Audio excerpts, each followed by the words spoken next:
देखिए, कोई चैलेंज हमें नज़र नहीं आता है, क्योंकि धरातल पर अगर आप जाकर देखें तो लोग जो हैं वो आदरणीय प्रधानमंत्री श्री नरेंद्र मोदी जी की नीतियों से और हमारे मुख्यमंत्री श्री मनोहर लाल जी की नीतियों से संतुष्ट हैं।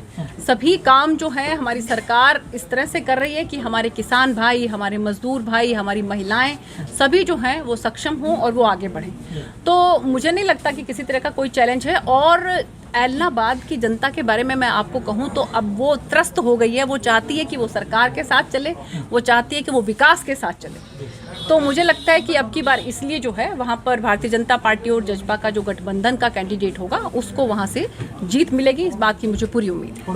पंजाब की बात करें तो पंजाब में अमरिंदर का हटना, फिर उसके बाद प्रदेश अध्यक्ष का हटना, सिद्धू का इस्तीफा देना, कैसे देखते? देखिए, ये कांग्रेस का अंदरूनी मामला है, लेकिन फिर भी जिस तरह का उन्होंने एक मैं कहूँगी कि सरकार को एक मजाक बना के रखा हुआ है, तो जनता इन चीज़ों को समझती है और आने वाले समय में उनको इस बात का मुंहतोड़ जवाब मिलेगा। अंदरूनी मामला तो है, लेकिन कहीं ना कहीं हो जाता है ना।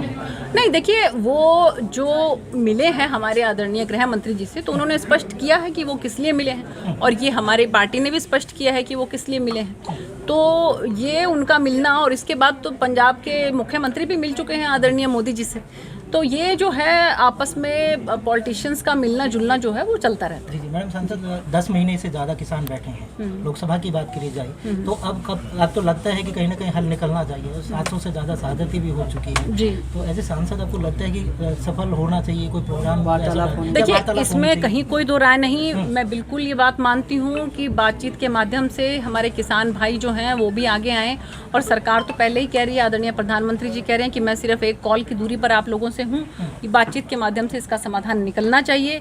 और इसके साथ साथ मैं एक बात कहना चाहती हूँ कि आप लोगों ने देखा होगा कि कुछ लोग इसके अंदर राजनीति भी कर रहे हैं, और वो लोगों के लिए भी एक खुला चैलेंज है कि एलनाबाद में वो लोग आएँ, वहाँ से चुनाव लड़ें, और उनको पता लग जाएगा धरातल पर कि वो कहाँ खड़े हैं। तो मुझे इस बात की पूरी उम्मीद है, इसलिए कि हमारे जो एलनाबाद विधानसभा है वहाँ से अब की बार भाजपा और जजपा का जो गठबंधन का कैंडिडेट होगा वो जीत दर्ज करेगा। किसानों के ऊपर एक और सवाल है, अगर बाजरे की अगर मैं बात करूं तो 2 दिन से बाजरे की खरीद शुरू है, लेकिन झज्जर मंडी में अभी तक एक भी दाना बाजरे का नहीं आ पाया है जी।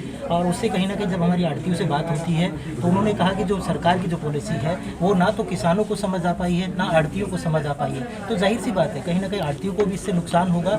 और अगर खुद की बात करूँ तो नजफगढ़ में 1200 से 1100 रुपये रेट बाजरे का है, 600 रुपये में कैसे कैपेबल हो पाएगा, वो अपने लॉस को किस तरह पूरा कर पाएगा? देखिए, ऐसा है कि पिछली बार जो है आप लोगों ने देखा होगा कि राजस्थान से बहुत सा बाजरा आकर जो है वो लोगों ने यहाँ पर बेचा था।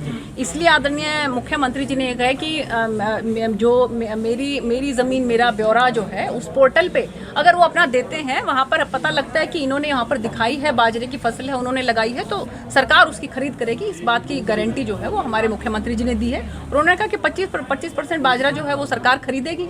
लेकिन जो बाहर से अगर आप कहीं से भी लेकर आएंगे तो एक राज्य सरकार इतना जो है इतने सारे राज्यों के किसानों का बोझ कैसे उठ सकती है, मुझे बताइए। तो मुझे लगता है कि इस बात को ध्यान में रखते हुए हमारा जो किसान है, हमारी जो ज़मीन है, यहाँ पर जितना भी जो बाजरा उगाया जाएगा उसकी खरीद सरकार करेगी। इस बात को लिए मुख्यमंत्री जी वचनबद्ध है।